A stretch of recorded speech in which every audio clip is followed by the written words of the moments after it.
Radar allows us to sort of live track any actions that we set during audits, and it means that we're able to see any trends within audits, any areas sort of pinch points where we're having increased action sets, or if there are any areas that need that extra attention. Radar is also really useful for making sure that we can align our audit practices with and areas that we are auditing with any regulatory standards that are set by any governing bodies such as CQC, HCA, all of the sort of standards that we need to make sure that we're delivering that patient treatment and things like that safely. So the functionality in the system of producing reports based on audit results is really intuitive, and we're able to find those areas that we want to make those improvements in the system really easily by using the filter functions in the system, and also the analytics and the dashboards that we have there as well. That allows me and Mark and the rest of the quality team to push forward with any changes we want to make really quickly and easily. Because obviously in the past, when we've used different sort of quality management systems, it's been sort of pulling teeth when you're trying to get the reports out. So having everything in front of you, all the data, and having all the sort of the information from the staff, as well as us that have completed the audits, and getting feedback from them has been it's really streamlined all of our action plans and processes that are involved with the audits.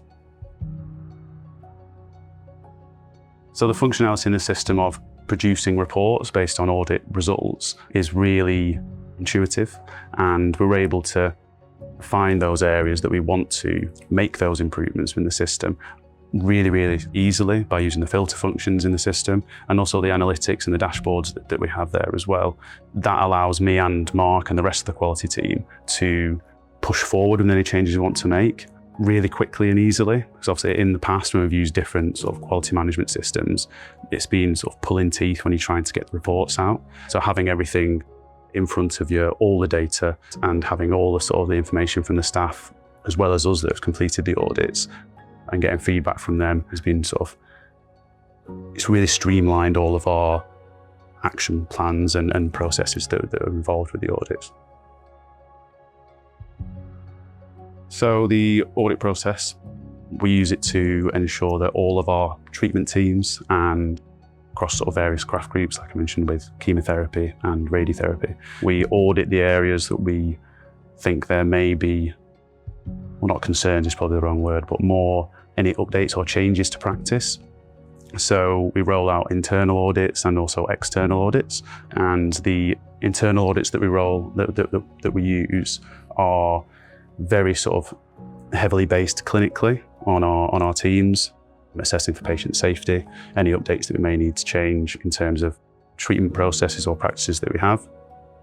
And those are very sort of specifically based around the processes involved in ensuring that safety and compliance to regulatory standards.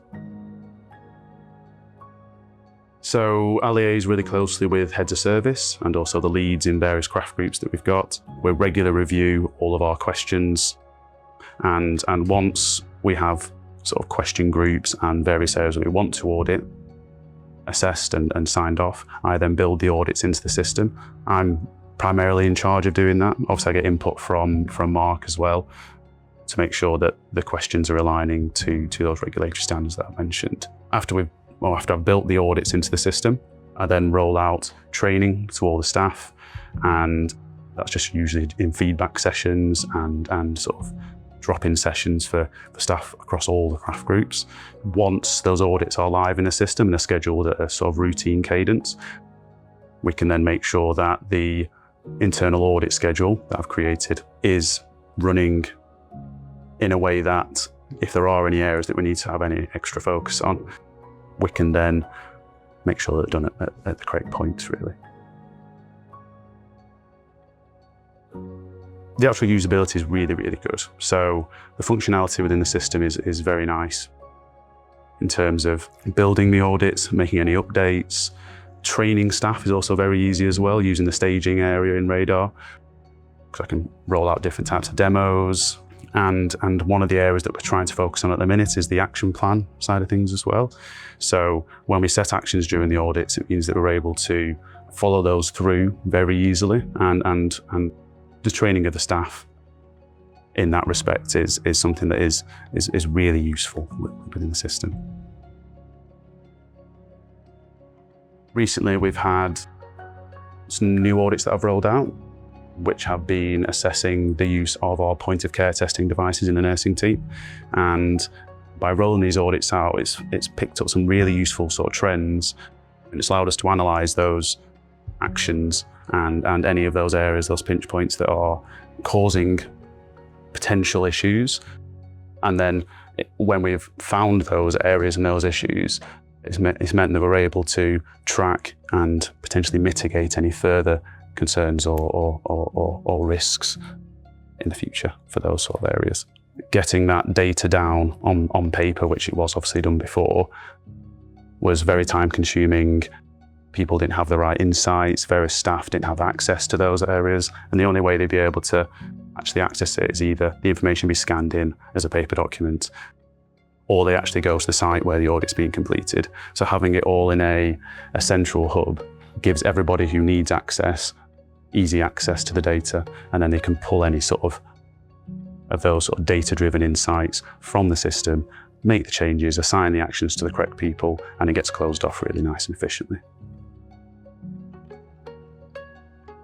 Obviously, with implementing a whole new system and process, a lot of training has to be put on. The audit process itself, the feedback has been really, really good, really positive in terms of functionality, how easy it is to find the audits, how simple they are to complete, and the fact that I can pop into the staging system, make updates and transfer them really nicely across and import them into the live system means that I can keep on track with any feedback and changes from the staff who are completing the audits. And that includes people from frontline staff all the way through to the senior leadership team and the board members who have access to that data as well. With the number of audits that we've got going on currently in the system, one of the main things we're trying to ensure is that we are improving each time we do roll the audits out. So by sort of setting measurable and achievable actions from each of the audits, it means that we're able to improve the scoring for the audits as well. And I think one of the most important things that I'll try to instill in our staff is being honest in the audits. I know there have been a couple of instances where naturally staff want to score highly because they think it's going to make them look bad if they score low, but having that sort of culture of honest auditing is absolutely beneficial to improving the outcomes from the audits. And one of the things that I've really seen a big change in is some audits that I rolled out in the last couple of months for our called IPC, so Infection Prevention and Control audits. And there's been a very, very sharp uptake in staff completing those.